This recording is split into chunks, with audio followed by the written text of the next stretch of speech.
Mesdames, Messieurs, c'est le week-end. Merci de nous choisir sur Kivu Morning Post. À la une de cette édition, les combats se poursuivent dans les territoires de Rutshuru. C'est vendredi, les affrontements ont opposé les RDF M23 aux forces loyalistes appuyées par les Wazalendo. Nous sommes dans plusieurs villages, à savoir Butalongola, Bulindi, Bushikwa. Nous sommes dans la chefferie des Bwito. Et puis nous parlerons de membres du Conseil de sécurité de l'ONU qui condamnent dans les termes le plus fermes la récente attaque perpétrée par le mouvement du 23 mars ayant fait des victimes civiles et blessées, un casque bleu de la MONUSCO. Et dans une déclaration donc publiée jeudi 20 juin, il condamne également la récente série d'attaques menées par les forces démocratiques et alliées, toujours dans le Nord Kivu. Vous êtes pour la première fois en train de suivre Kivu Morning Post. Mesdames et messieurs, nous vous remercions. Le temps pour vous de vous abonner sur cette chaîne et je vous retrouve juste après pour le développement de tous ces titres.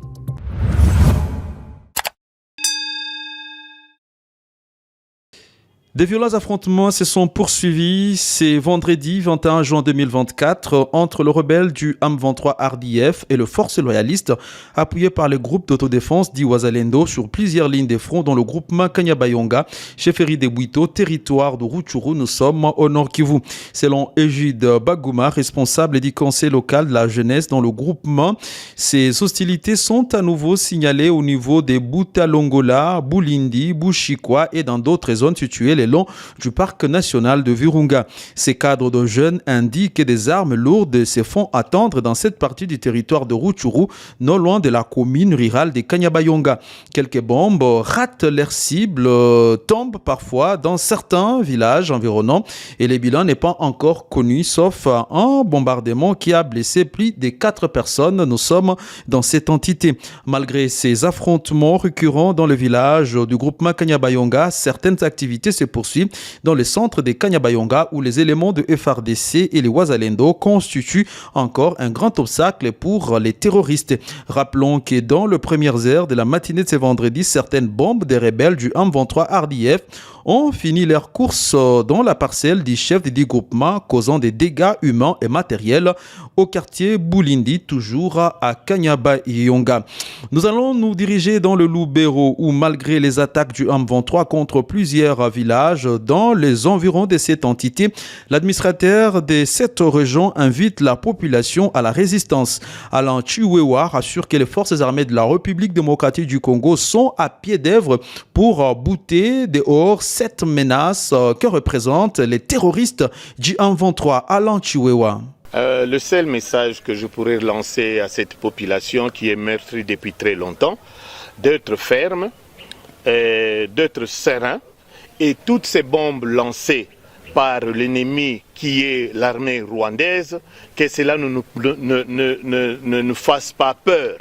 Parce que nous sommes là, il y a l'armée qui est là, comme je l'avais dit également, que nous avons nos forces de défense et de sécurité qui tiennent très bon et je suis confiant qu'avec eux, nous allons vaincre l'ennemi. Malgré tous ces blabla qui sont en train de faire, de lancer des bombes d'une manière aveugle, et cela ne va pas nous changer notre avis pour dire que nous pouvons fuir ou laisser la place à l'ennemi. Nous, on ne va pas laisser la place à l'ennemi.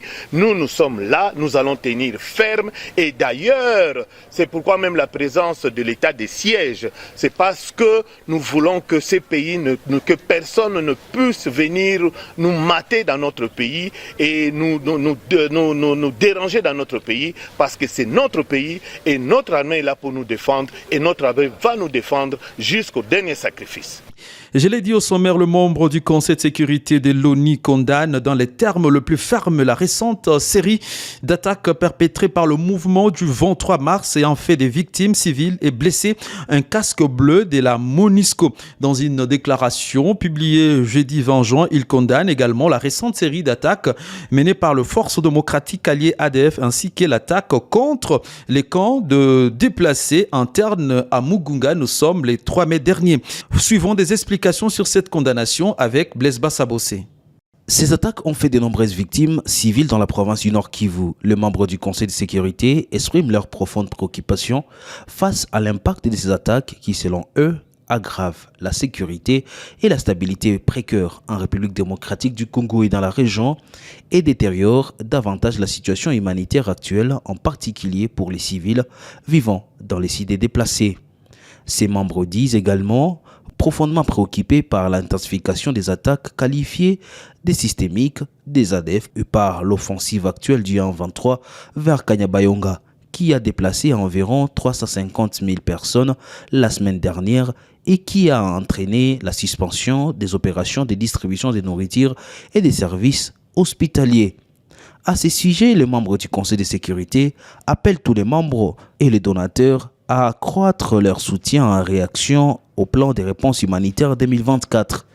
Ils réitèrent leur soutien à la MONUSCO et à ses pays contributeurs de troupes dans le maintien constant de sa position robiste pour protéger les civils et garantir la liberté de mouvement et de l'aide humanitaire aux personnes déplacées.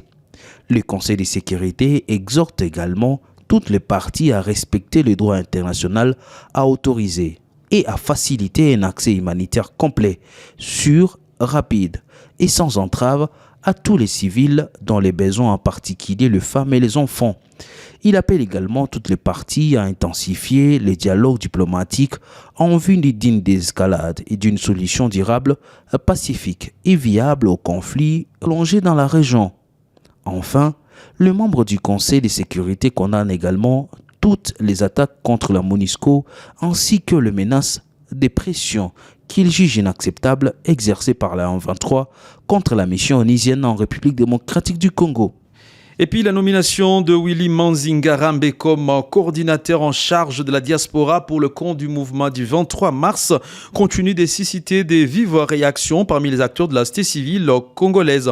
En réponse, le Haut Commissariat des Nations Unies pour les réfugiés a réagi pour apaiser ses inquiétudes. Willy Manzi, qui revendique les statuts de réfugiés au Canada, a été nommé par Bertrand Bisimwa, président du M23, dans un communiqué publié le 10 juin 2024. Ngarambe est désormais chargé de revitaliser les organes de la diaspora du mouvement rebelle, accompagné de ses adjoints Jackson Moueto et John Mouire.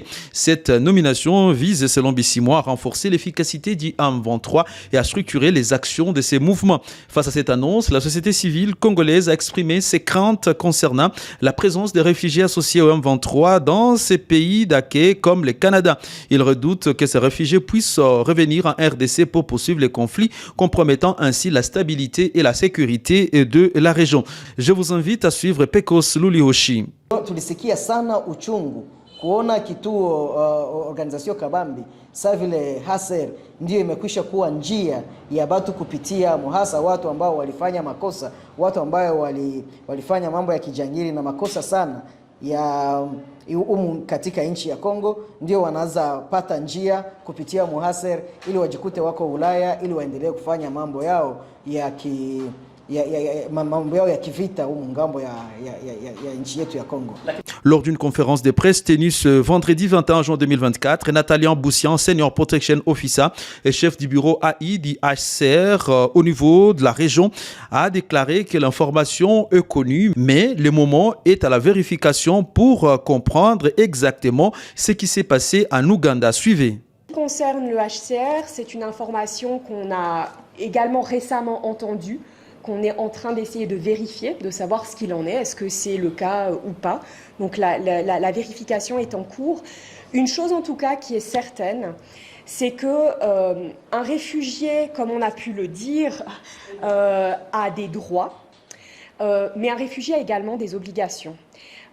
Et il est évident que tout réfugié, quel que soit le pays où il se trouve, doit pouvoir respecter la législation du pays où il se trouve.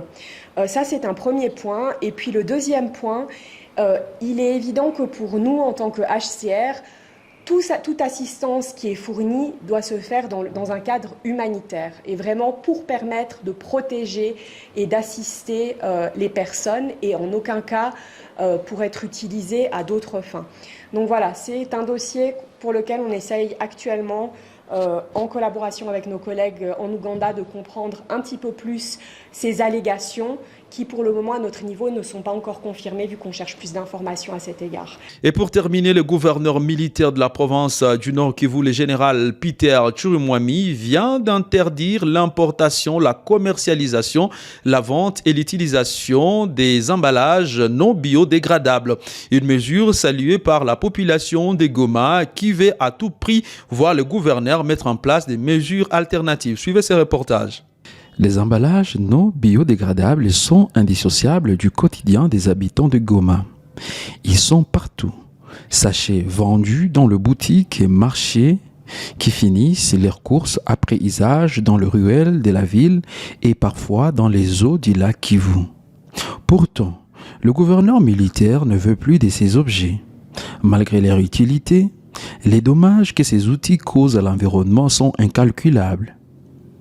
La mesure portant interdiction d'importation, de vente, commercialisation et utilisation est une manière pour les habitants de féliciter les autorités en place.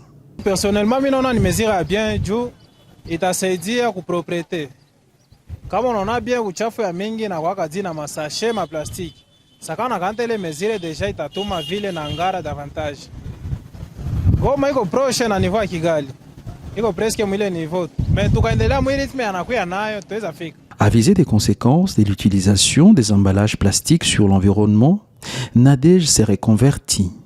Elle recourt désormais aux emballages biodégradables, comme ces cartons auxquels elle a eu recours pour emballer ses bananes plantains achetées au marché local.